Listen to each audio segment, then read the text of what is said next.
ప్రియమైన ఆంధ్రప్రదేశ్ ప్రజలకి నమస్తే.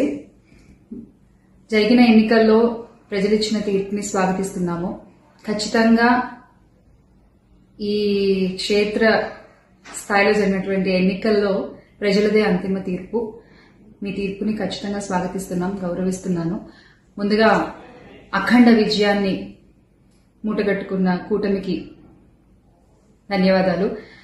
పెద్దలు నారా చంద్రబాబు నాయుడు గారికి, అలాగే పవన్ కళ్యాణ్ గారికి, బీజేపీ సభ్యులందరికీ, పురంధరేశ్వరి గారికి, అందరికీ కూడా హార్దిక కృతజ్ఞతలు తెలియజేసుకుంటున్నాము.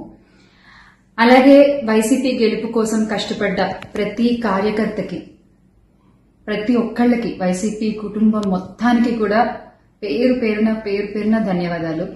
ఎస్, ఓడిపోయాము, కానీ ఒకటి గుర్తుపెట్టుకోవాలి, గెలిచిన నాడు ఎప్పుడూ విర్రవీగలేదు విజయ గర్వంతో.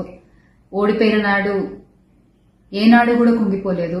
అలాగే ఈసారి కూడా మన జగన్మోహన్ రెడ్డి గారు మరింత బలాన్ని పుంజుకుని మళ్ళీ ఖచ్చితంగా మీ అందరి సపోర్ట్తో మనందరం కలిసి జగనన్నతో నడిస్తే ఖచ్చితంగా మళ్ళీ ఒక మంచి ప్రభుత్వంగా మనం ఏర్పాటవుతాము.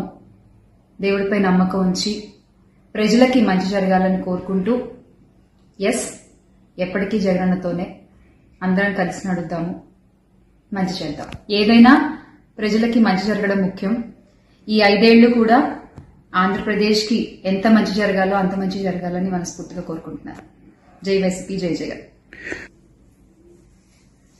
థ్రెటనింగ్ కాల్స్ గురించి వచ్చేసరికి, ఎస్, చాలా కాల్స్ వస్తున్నాయి, చాలా బెదిరిస్తున్నారు. ఒక రకమైన భయంగానే ఉంది నాకు కూడా. కానీ ఏంటంటే ఒకటే చెప్పాలండి, నేను మీకు ఒకటి నచ్చుతుంది, నాకు ఒకటి నచ్చుతుంది, అలా అని చెప్పి మీకు నచ్చింది నాకు నచ్చిందని చెప్పి మీరు బతకడానికి వీల్లేదు అంటే ఇది చాలా అన్యాయం అన్న, చాలా అన్యాయం. సో ప్లీజ్, దయచేసి ఏది కూడా వ్యక్తిగతంగా తీసుకోవద్దు. నేను వ్యక్తిగతంగా ఎవరిపైన విమర్శలు చేయలేదు, చెయ్యను కూడా. ఎప్పటికీ నాకు చాలా గౌరవం. ఎవరన్నా కూడా వ్యక్తిగత విమర్శలు ఏవి నేను ఎప్పుడు చేయలేదు, చేయని మళ్ళీ చెప్తున్నాను. సో దయచేసి మీరు కూడా ఏది పర్సనల్ గా తీసుకోవద్దు. ఎస్, ఒక పార్టీని గెలిపించేటువంటి ప్రయత్నంలో నేను ఎంత చేయాలో అంతా చేశాను, ఉన్నదే చెప్పాను, లేనిది ఎక్కడా మాట్లాడలేదు. దయచేసి దాన్ని అర్థం చేసుకుంటారని కోరుకుంటున్నాను.